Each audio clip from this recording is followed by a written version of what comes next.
What up, chat rubies? We are back like we never left. But first, we have to say thank you so much for allowing us to be in your living room, allowing us to be in your car, allowing us to be in your ears. Thank you so much for watching. Thank you so much for subscribing. Thank you so much for sharing. If you haven't and you're new to this channel, my friend, welcome. Subscribe, hit the notification. We have amazing episodes for you. Leo tuko na mtoto si tortoise, but you know what? I'm your host DJ Saint and my co-host Shiko. I'm here and I'm happy to be here. Yes, so How without wasting wait, relax. Without wasting your time, ladies and gentlemen, boys and girls, grandmas and grandpas, wadau na wadaudes, karibuni sana. Let's get it.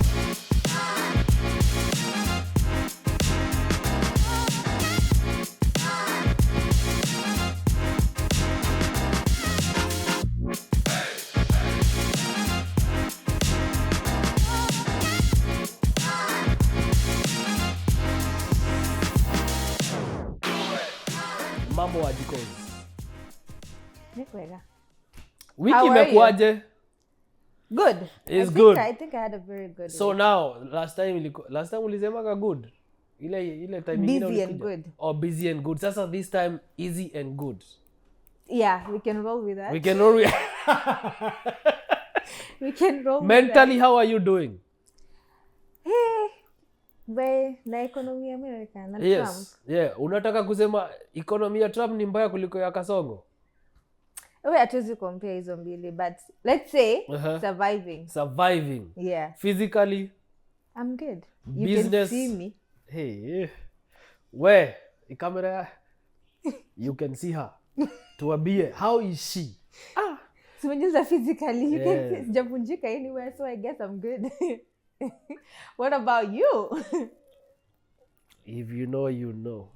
Me, I'm doing great, man. Amazing all the time. I had a fantastic week. And nimejaribu sasa, I'm trying to drink and eat healthy. Unajua tumiaka bado tunaendelea. Sitaki kupata dementia mapema. Sasa wewe hizi miaka zako unaweza kuongelea dementia? Wewe miaka 50. Alafu 50 ni mob. So we have to do exercise, eat salad a lot. But week was amazing, can't complain. On the eating, I reserve my comment. Ni kwanza nimeanza. Si ati tutaona results saizi. I have just started. Well, yeah, hatutaona results sahi, but unajua Time is ticking. Yeah, it is actually ticking. Uko na mbaya. Hapana.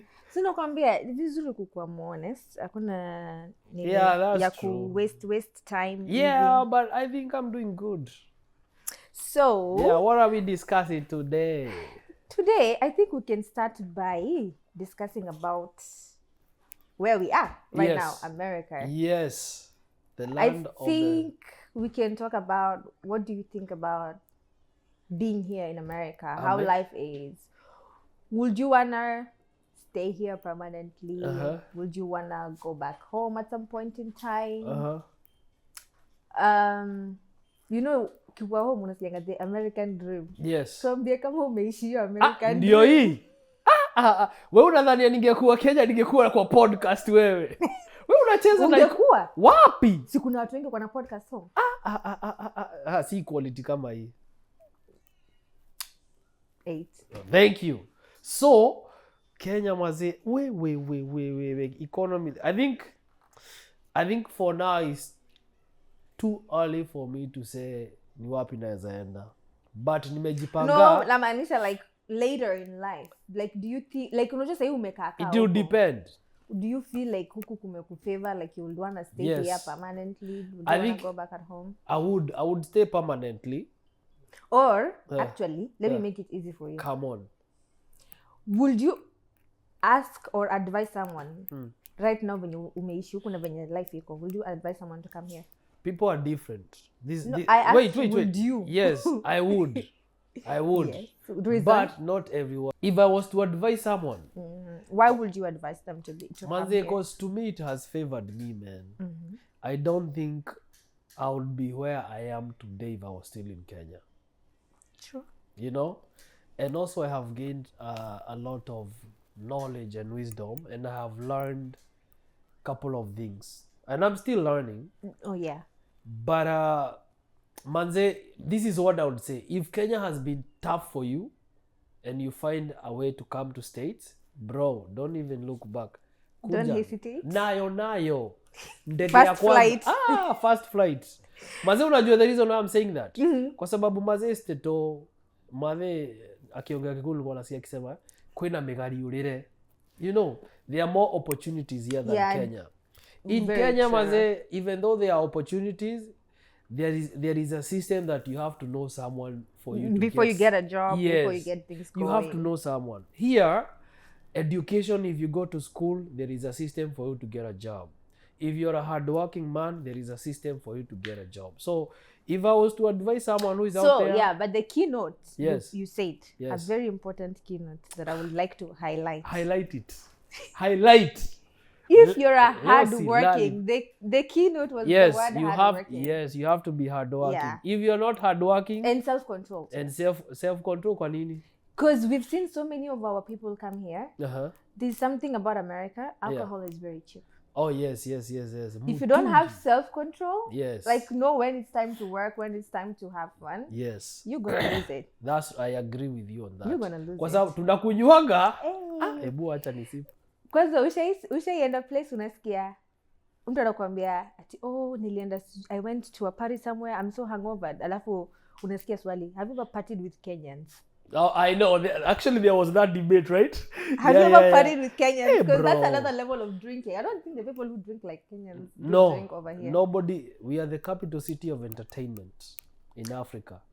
Well, with everything that is going on, yes, and when I say everything that's going on, yes, we're talking about immigration. Yes, cases. That's a sensitive topic. It's a very sensitive topic. Yes. We're not gonna dwell much into it. It's just that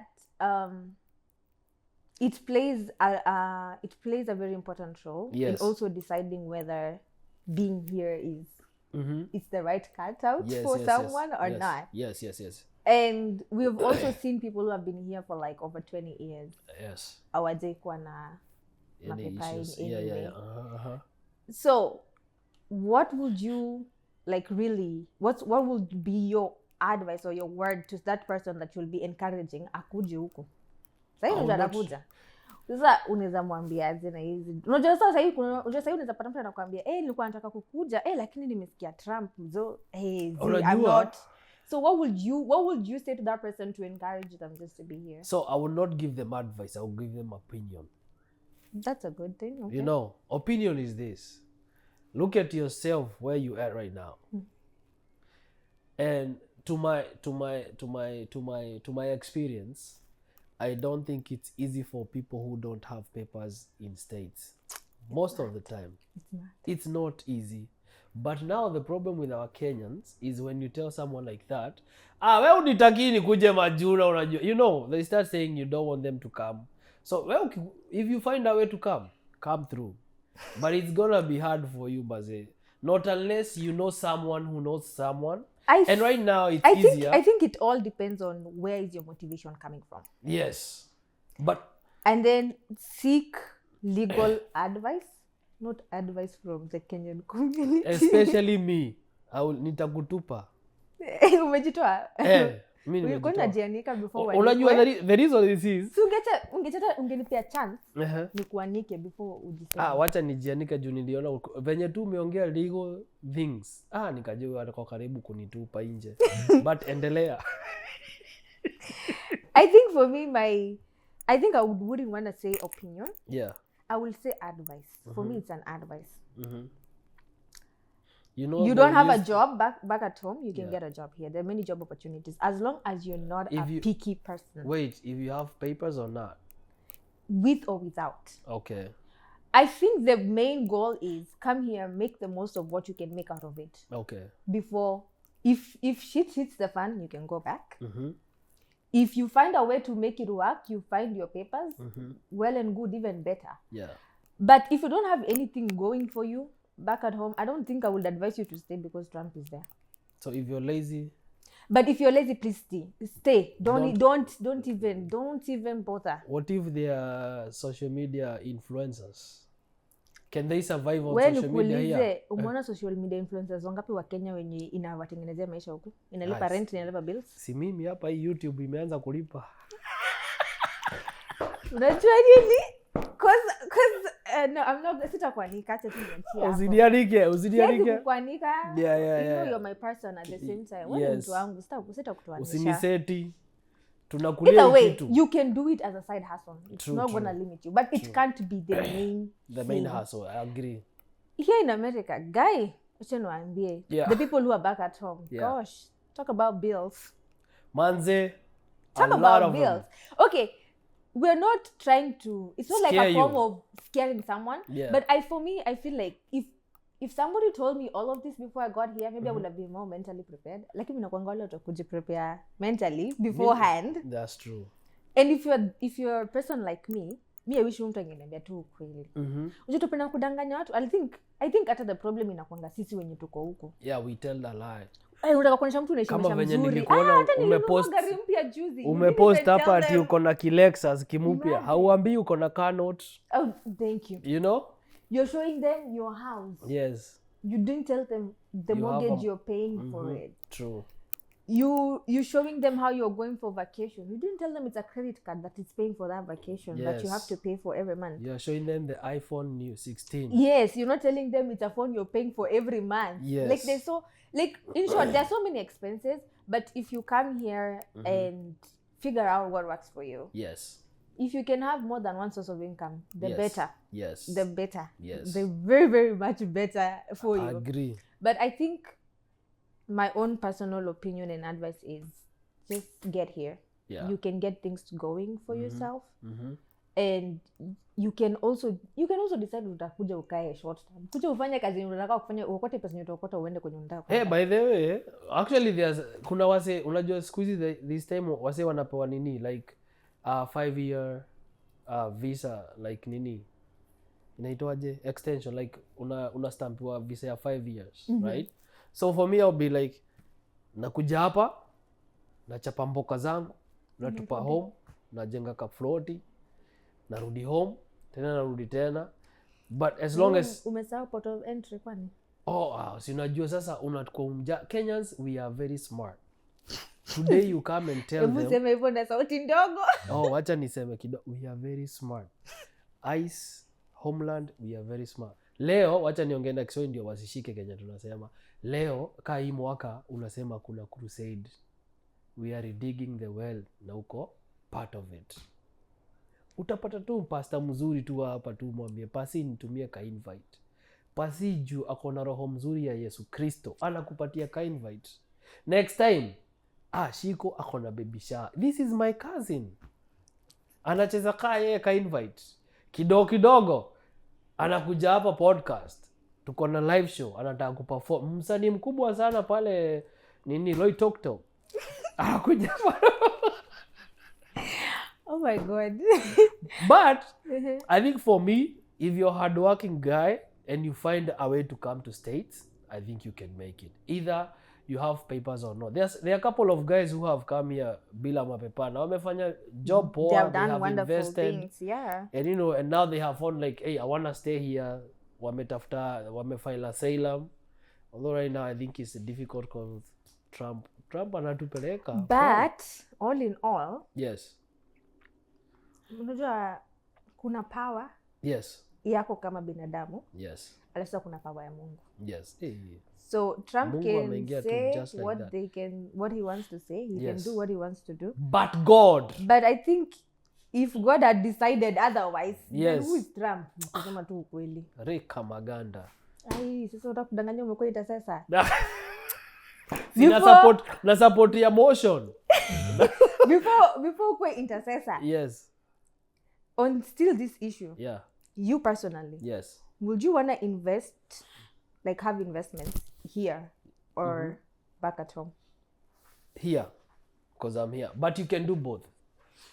You can do both, depending on your income, depending on your goal. I think you can do both. But mostly, for me, this is how I view it. with my age, and especially for us who are starting families here, I think it's way better for you to have investment here that can grow and mature. They will help you to invest more in Kenya. Rather than killing yourself with double shifts, trying to invest here and back home, and then you die without benefiting either of those, and then your kids, they mess it up. So for me, I would say, myself, this is my advice to me. I invest here first. Once they have matured, they're able to do everything. Like, you can see the income. Unacheza Kenya. Kenya iko easy. Shilingi tumeikanyaga hivi na dollar. It's gonna be easier for you to invest back home without any stress. Kwa sababu I've seen so many Kenyans who have invested both here and back home.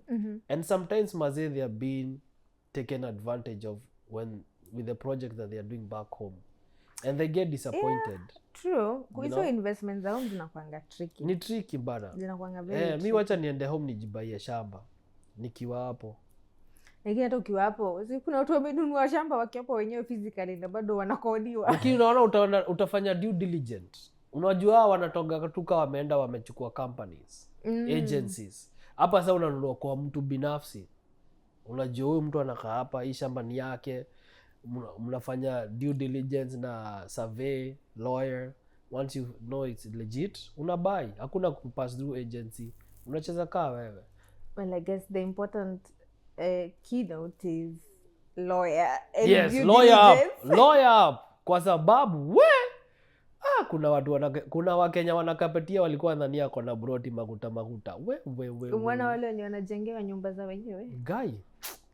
And then you go back at home and there was no and house. You know, I think I'm gonna go off topic kidogo, lakini wacha ni step kidogo tu.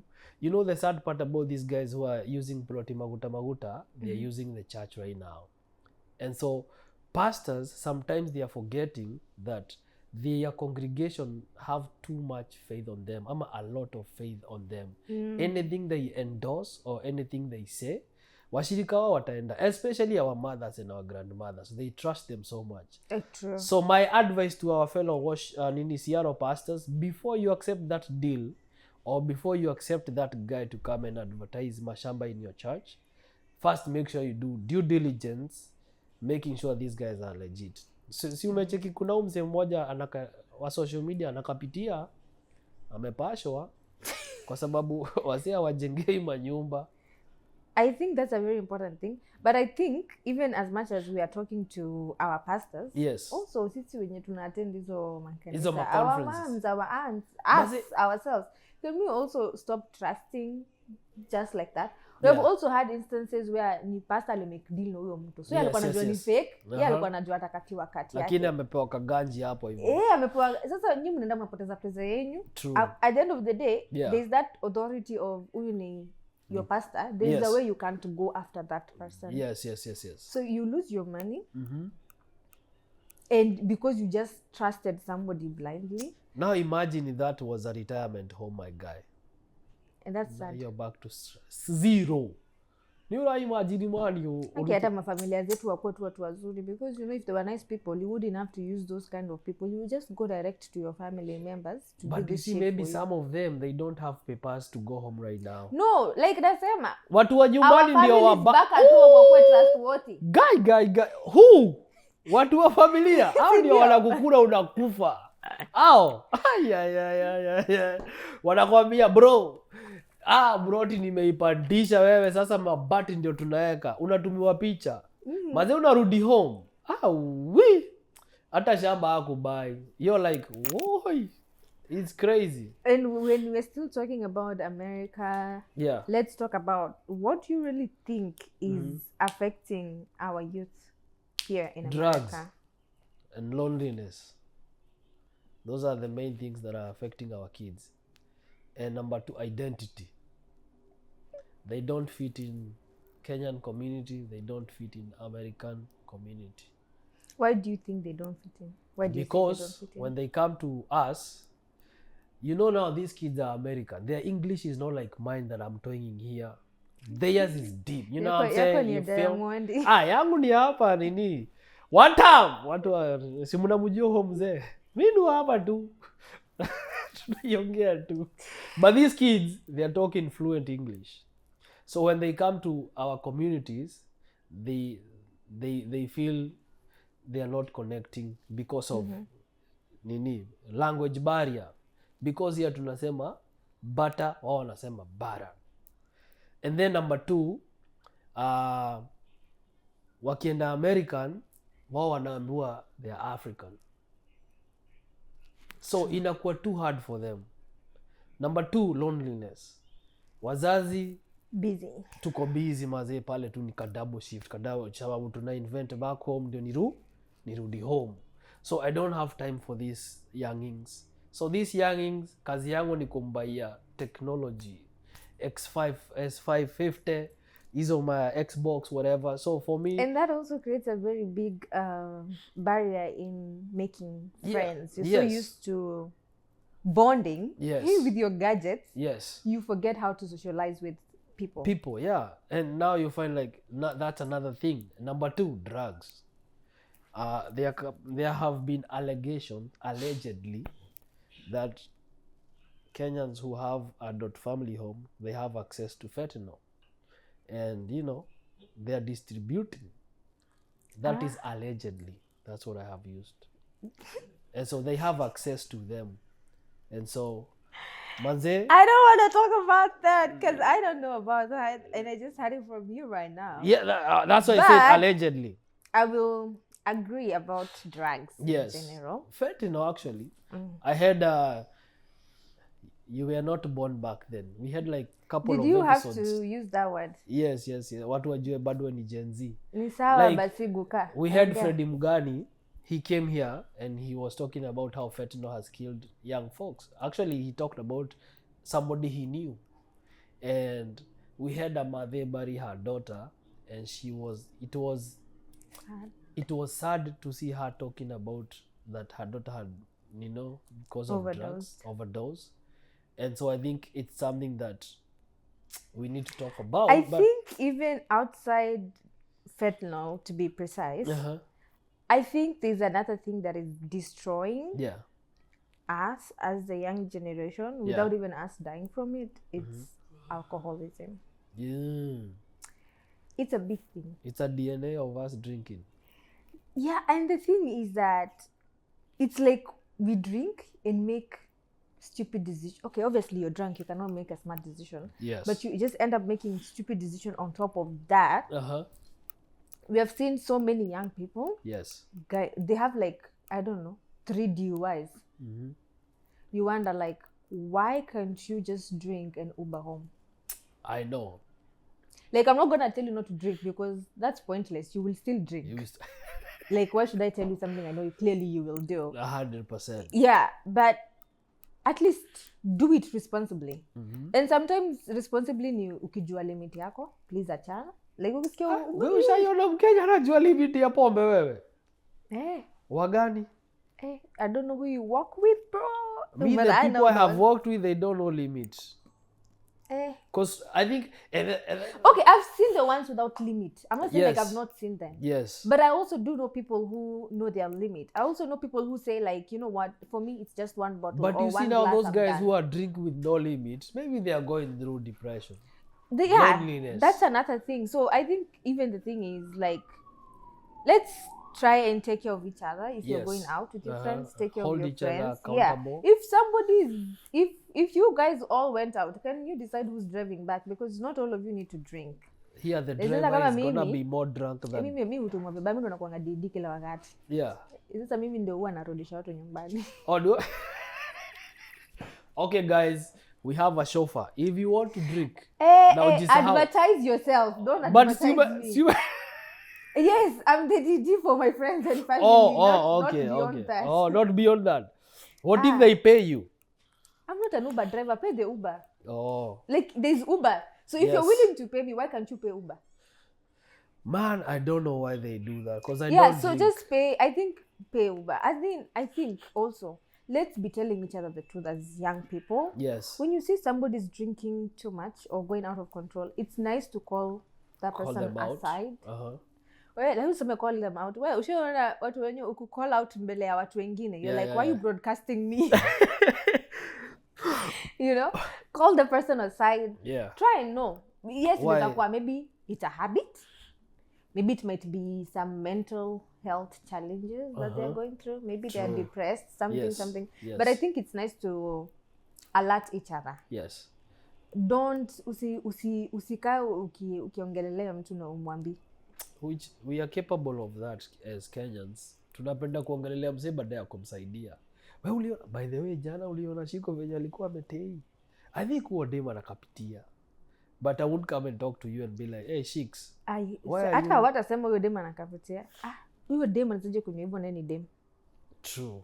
Nobody's gonna try and make it sound good. Yes. But I think it's just an important thing for us to know how to communicate with our friends. Yes. And be call open. each other out. I know, don't judge us. Sasa wewe unajajiwa pia wewe? Yes. Si tukikunywa hapo sisi wote hivyo. There are many people talking about how men are falling behind here in the US. Yes. And it looks like women are going ahead of men. Masomo mmetupiga 10-0. 10-0. Sasa mlipigwa mkiwa wapi? Si kila mtu ako shule zimetukataa. Sijui shida yetu ni nini by the but no, let me say this. I think for me it depends. I don't think it's all entirely true. Because there are some guys who they don't. I think it depends like on what you're talking about. Yeah. I think there's education, there's business. Yes. And I feel so many guys are into business. That's true. Ladies are more into going education. To school. Yeah, to school. And so I think the reason why we see like guys are not doing better is because we as Africans, we have what do they call it? We have a habit of putting a title with someone who has graduated, someone who has a degree. Please. You know what I mean? Hey, ebu rudio statement tena kwa sababu wewe imefinya point. Yeah, so we Africans tunakuwa nao ka tendency. The only way I can tell when in normal you have made it. Yeah, you've made it in life. It's if you have a title. Something, yes, you know, if you're a doctor. A doctor. Do you have a degree? What do you do? A psychologist, an engineer. You know, and you can even know our parents when they're introducing us, they'll be like, yeah, my name is John Kamau, and this is my son. He's an engineer. He went to University of Washington. Yeah, he had even to say the school, and he graduated with honors. But unapata na sometimes inakuanga mbaya, unaweza choma, they go to an extent even of telling you when they finished. Yes. And he's only 22. He did a double major. Aki wazazi mutatua na hizi mataito. And then, even here, they have the tendency of also making you feel like if you choose to do kwanza Kenyan community. Yes. Ukikuja huku ukiwa msichana useme utaki kufanya nursing, wewe ulirogwa na mwenye alikuroga alikufanya solution. Mbona usifanye nursing na wenye kuna pesa wewe? Ask me because that was a constant topic for me and my mom. Yes. And I wanted, actually, if I stayed in Kenya, you could have done nursing. Yes. Hey. But unajua tena Kenya and here, like you can't compare. Both of us, those two people are nurses, but it's not comparable at all. And I think also Kenya, there's so many careers that are like you will render them useless if you are to do them in Kenya. And I think also in Kenya, people market only the major things. Either a doctor, a nurse, a lawyer, an engineer. We don't venture something outside. Well, imagine unaambia mzazi ati you're a plumber. Imagine. And plumbers are making good money. No, this other one. Yeah. Ya kutengeneza the kabatis. The carpenter. Yes. And can you imagine if you're to do carpentry here in America, how much money you will be making? What? And I think these are titles that if you are to call your family, mzazi wako atakataa because akipigia aunti yako hana bragging rights. Mazi haezi mwambia kijana wangu ni carpenter. So you see, hata itaka kusema. True. And I think it's because they do not actually realize kukua carpenter huku. It's totally different than carpenter wa home. Totally different views. Carpenter aliwa Yesu. It's different. Yeah. Because like You can look at the houses that are being built right now. Like those are the same people making. Have you even the seen how much they get paid? It's like just like depression. And then number 2, you can still open your own business and become your own contractor. Thank you. You get the opportunity to be self-employed. Lakini wazazi hawajui hiyo. Wanataka akipiga simu anaambia aunti yako, "Hai, nyarare ikirie." Kai. Sasa yeye ni nurse. Kwanza anafanya nini? Swedish. Ameandikwa na hospitali kubwa sana. Hiyo hospitali ndio kubwa sana huku kwenye tunakwenda. Hakuna kubwa. No, I like when you wanasemaga America. It's like everywhere in America. Forgetting that you're in a state. Yeah. The biggest in this state, not like in the whole of America. Yep. And it's just a very, very I think bad thing. And I think the reason why we are also seeing that difference between men and women is because most women now, we are going to school. We want to take those titles. We want to be doctors. We want to be pharmacists. We want to be engineers. Like now women are all outgoing in terms of education and acquiring those titles. Degrees, but I think now the men are more into skills because tena wanaume wa kwetu home ukikuwa Kenya you're so used to being handy. Yes. Imagine when ukihama ulikuwa unahama wewe na watu wengi. Huku you call a moving company to move you. Yes. But so now our Kenyan men have realized that on the skill side there's so much need for hands-on work and service. Yes. They have ventured into that as a business and maybe that's why we're seeing the difference between men and women. 100%. Kwa sababu pia madem ataki unawezaje kwa ulisafa home alafu kuja huku anza kufanya job ya ku carpentry utajambia mimi nataka soft life. Unataka ka soft life. Unaingia tu pale. Pale na nichukue tu kitu yenye uchukue ka lawyer, you know. Unataka hiyo kazi ya so I think there is no different. Ni venye tu machali ikikuja ni masomo shule imetukataa. Sidhani imewakata. I think tumejaribu. No, I think men are more logical. You look at what is going to bring you money quickly, what's going to give you the freedom you want. And then I think men, you also have the challenge of you're the head. Yes. Sasa bibi yako anakimbia shift, unaona kimbia shift. Ni noma. But unataka ukwe in a place like most of them wanataka kuwa in a place like yako more flexible. Dema anaweza kaa home. True.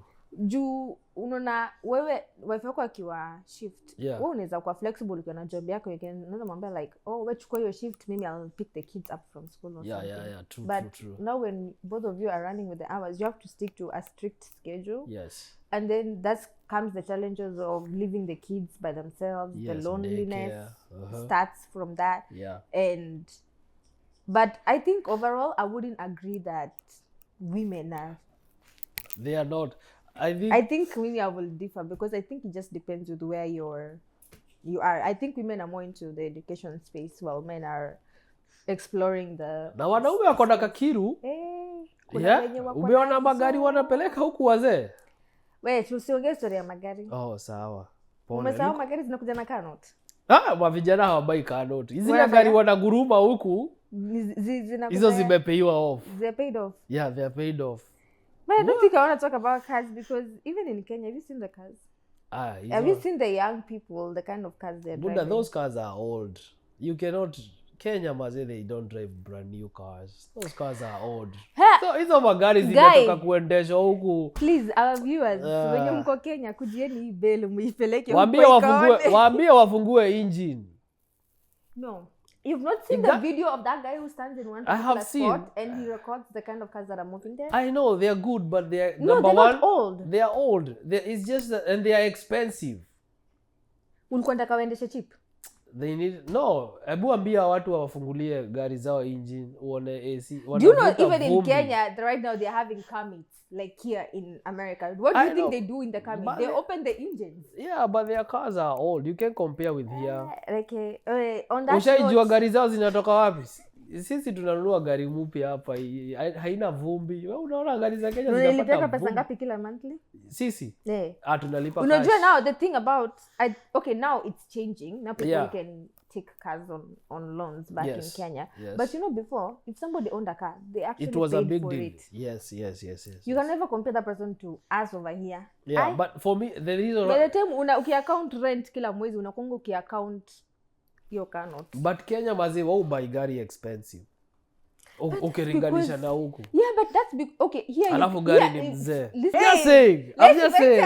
venture into something different. No, I think the problem with you guys, you're comparing...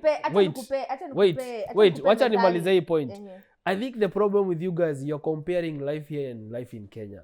There is no way you can compare. They are totally two different lives. And that's why I'm saying, if msi yako Kenya mtu ana buy range, akikuja huku atapata anagongwa kwa sababu huku anaweza buy range poa, normal, brand new, na Kenya ananua range. Same thing, but it's very expensive.